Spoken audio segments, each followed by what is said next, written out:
It appears that vampires have moved on from biting necks to putting needles in arms.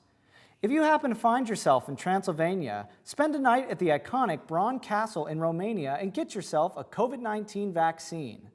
In a move by the local government to encourage more locals and tourists to get vaccinated, nurses with fangs on their scrubs will give a shot of the Pfizer vaccine to all visitors. The castle's marketing director, Alexandru Priscu, said, quote, "The idea was to show how people got jabbed 500 to 600 years ago in Europe," end quote. This new vaccination site will also hopefully revitalize the influx of tourists, which took a heavy hit during the pandemic. There's a new and upcoming band in Shippensburg with hopes to make it big, and SUTV's Alicia Laluz has the story. If you've been to any SHIP events this semester, then this crew is no news to you.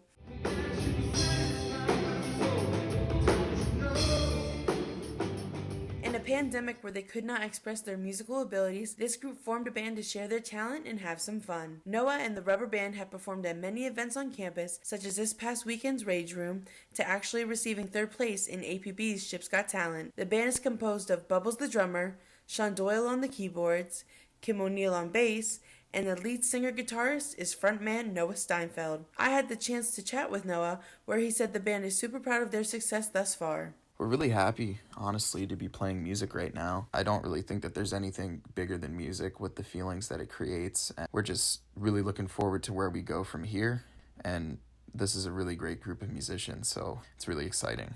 The band plans on professionally recording their first album this summer, and you can stay updated on the group's journey by following their Instagram at @the_rubberband with a 3 replacing the E. Alicia Laluz for SUTV. Ellen DeGeneres, the iconic morning talk show host, who had been the focus of some major controversy over the past year, has decided to end her show in 2022. DeGeneres has been a mainstay of morning television since her show began all the way back in 2003, with a myriad of guests finding themselves onto her stage, from film stars to former White House residents. Ellen has continuously been one of the most successful talk show hosts in history. Despite all her accomplishments and achievements, Ellen found herself in hot water when allegations of an abusive work environment surfaced online. Despite the controversy, however, Ellen would return to her show just a few months later. Despite these allegations, DeGeneres has said that this is not the reason behind the ending of her series. Ellen is set to reveal more details of her decision in an interview with Oprah during tomorrow morning's episode. Taylor Swift is breaking glass ceilings across the pond.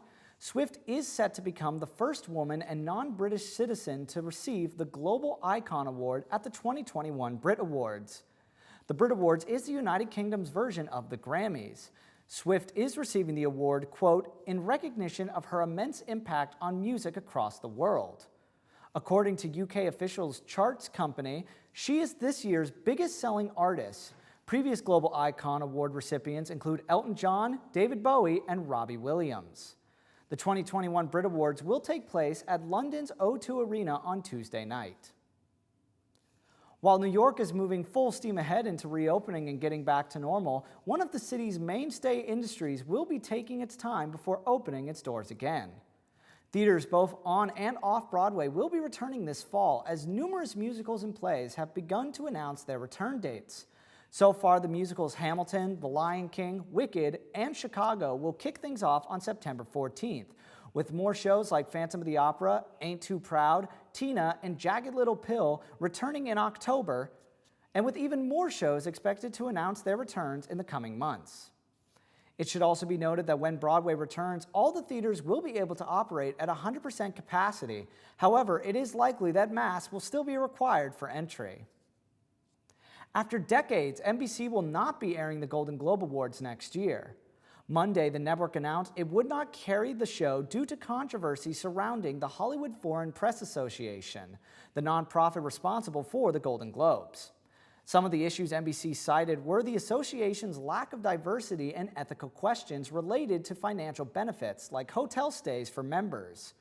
For similar reasons, other media outlets, including Netflix and Warner Media, are not participating in events related to the Golden Globes. Some stars are even returning their awards in protest. Actor Tom Cruise returned all 3 of his Golden Globes for the movies Jerry Maguire, Born on the 4th of July, and Magnolia. NBC says it is open to airing the show in 2023 if the Hollywood Foreign Press Association fixes the problems. Sony and Columbia Pictures released the first trailer for the long-awaited sequel to Venom on May 10, 2021. The movie is called Venom: Let There Be Carnage. In the trailer, we see that Eddie and Venom have grown more of a bond, and Venom is trying to be more helpful. But in the mix of all that, Cletus Cassidy, played by Woody Harrelson, becomes what Marvel and Venom fans have been waiting for, Carnage, who was shown towards the end of the trailer. We still have yet to see a release date for the movie, but with a second trailer release, we could possibly learn more about their journey. After a series of delays, A Quiet Place Part 2 is finally set for theaters on May 28th, with Paramount releasing a final trailer. The film is said to directly follow the events of the first film, and we will see Emily Blunt, Millicent Simmons, and Noah Jupe reprise their roles. John Krasinski will return as writer and director for the film and will reprise his role in flashbacks. The trailer offers a preview of two new characters played by Peaky Blinders star Cillian Murphy and Blood Diamond star Digimon Hanzo. The sequel will show the Abbott family forced to venture the outside world, where they learn the creatures who hunt by sound are not the only threats out there. Be sure to watch A Quiet Place Part 2 in theaters on May 28th or wait for its release on Paramount Plus sometime in July. Stranger Things fans like Brady Fisher went crazy when Netflix released its trailer for Season 4 on May 6th. There is no official release date for the new season, but we can be expecting it within the next year. With production still in progress, they can't be certain on when it will be released. You can expect to see all of the main characters back in Season 4, and most likely we will be seeing the return of Hopper, despite the ending of Season 3. But along with the returning characters, the Stranger Things Instagram released a photo on November 20th with a list of new cast members for Season 4. Will Season 4 be able to live up to such an eventful Season 3? I guess we'll just have to wait and see. The summer is upon us. The vaccines are rolling out, businesses are opening back up, and suddenly it feels like things might be getting back to normal.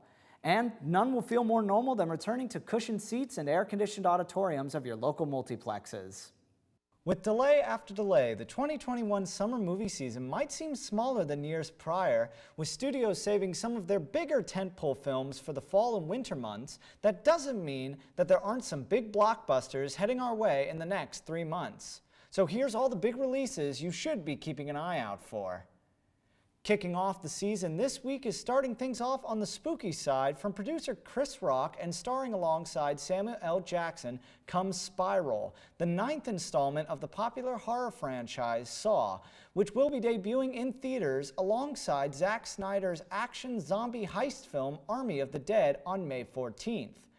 However, Snyder's film is only a limited theatrical run, and it will be debuting on Netflix later next week. Speaking of streaming, May 14th will also bring us the Angelina Jolie dramatic thriller Those Who Wish Me Dead, which will be in theaters as well as streaming on HBO Max, also beginning May 14th. On May 28th, an iconic Disney villain is getting a brand new origin story as Emma Stone brings a young Cruella de Vil to life in Cruella, which will be in theaters as well as on Disney Plus's Premiere Access on May 28th. John Krasinski returns us to the silent post-apocalyptic world in A Quiet Place Part 2, with the whole cast returning, as well as new additions like Cillian Murphy and Digimon Hanzo. Moving into June, the horror continues with another installment in the Conjuring universe. The Conjuring: The Devil Made Me Do It is the 3rd installment and will hit theaters and HBO Max on June 4th. While Broadway isn't reopening till September, musical theater fans can swarm the cinemas when In the Heights rolls onto the scene and HBO Max on June 11th.